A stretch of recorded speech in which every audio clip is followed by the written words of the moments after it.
So on the 30th of this month, the Zimbabwean Exemption Permit in South Africa will be discontinued. The move is being fought by civil rights groups, with judgment being reserved on this matter. For more, let's bring in Muchengeti Hwacha, who's the Executive Director at NGO Asylum Seeker, Refugee and Migrant Coalition. Joins us via our video link this morning. Great to have you on the program, Muchengeti. Thanks for making time. And that is the sticky issue, right? There's litigation around this that's ongoing. Judgment has been reserved. Do you see government being able to essentially end these permits in the absence of some kind of finality from the courts? I think what's going to be necessary is for the whole of the South African community to get a determination from the court. And mind you, it might not end at the High Court. From my indication, the applicants in the matter, if they are unsuccessful, excuse me, do plan to appeal. So it may still be a long way before we get a final determination in the matter. Right. And that, again, really doesn't solve the issue for many people, of course, who are affected by this. I mean, the figures I have is upwards of 178,000 Zimbabweans who are relying on this piece of, or on this document to be in the country legally. It's worth taking a few steps back. I mean, government is arguing in part that the permit was never meant to be permanent. Yes, the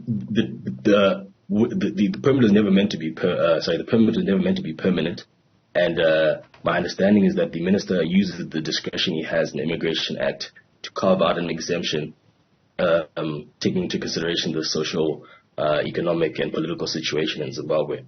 However, the situation in Zimbabwe hasn't changed fundamentally, and so although the permit shouldn't be permanent, there has to be some sort of accommodations with the fundamental issues that gave rise to the permit haven't changed. Yeah, and what does that look like in a context where I'm sure the minister's discretion would consider whether or not South Africa can continue accommodating those more than 178,000 people who are in the country? So one of the considerations that I've been looking at myself was this permit these special exemption permits. This is not the first time they've been implemented in South Africa. A similar thing happened for the Angolans, and in that circumstance, when the temporary permits came to a conclusion, there were avenues provided for Angolans to stay permanently or to be voluntarily repatriated. So I think that kind of a solution would be something that would be more lasting and long-term, and I think fair to both sides of the argument. I mean, if that is going to take place, I mean, I'm not quite sure what the numbers look like for the Angolans, but I mean, do you reckon that even scaling it to accommodate, once again, the people who are affected in this instance is something the government can actually successfully carry out? I think the program has been successfully done before. We managed to accommodate the 178,000 people in more turbulent, I think, economic times. So I don't think it's really a question of can the society accommodate these people.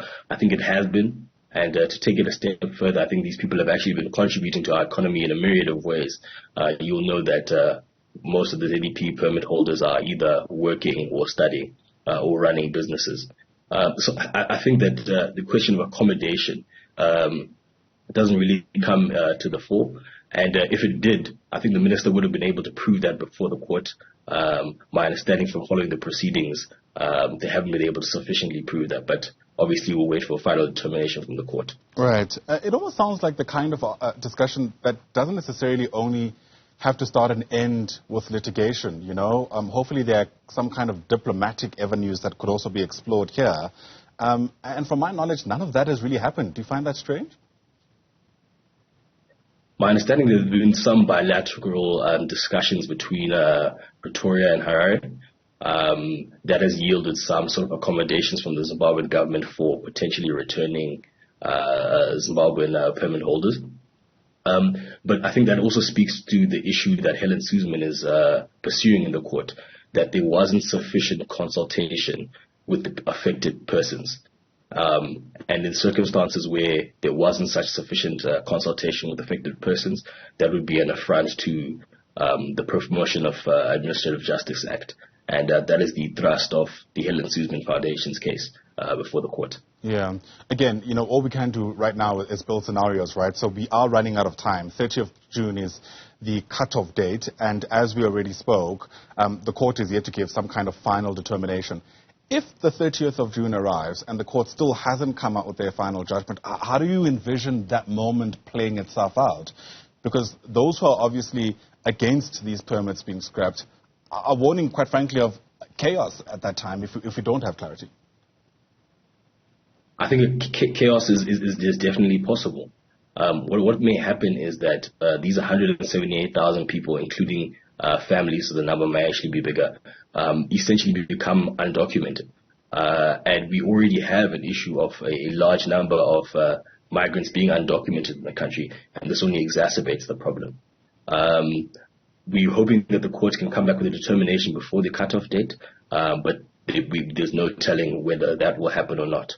There are some people who have been able to apply for waivers, but given the massive backlogs at the Department of Home Affairs, many still haven't received outcomes on those waivers. So the future for these people really remains uncertain, and I think it's actually a travesty of justice. Yeah, well, this might be an unfair question, but I mean, we've seen this being postponed before. Sounds like there may very well be another postponement. Yes, that may very well be on the cards as a temporary measure. And as I mentioned earlier, there has been an indication that at least one of the parties would appeal in the event that they're not successful. So we could still be in court for a long time to come. Obviously, there's the Supreme Court, and then after that, the Constitutional Court. So some sort of accommodation may need to be made in the interim by the minister. Absolutely. And in the interim, of course, so many people waiting anxiously to get a sense of how their own lives will be affected. Muchengeti Hwacha, thanks for speaking to us. We'll watch this and see how it unfolds. Our relationship, of course, with Zimbabwe goes back decades, and it'll be interesting to see how we handle this moment.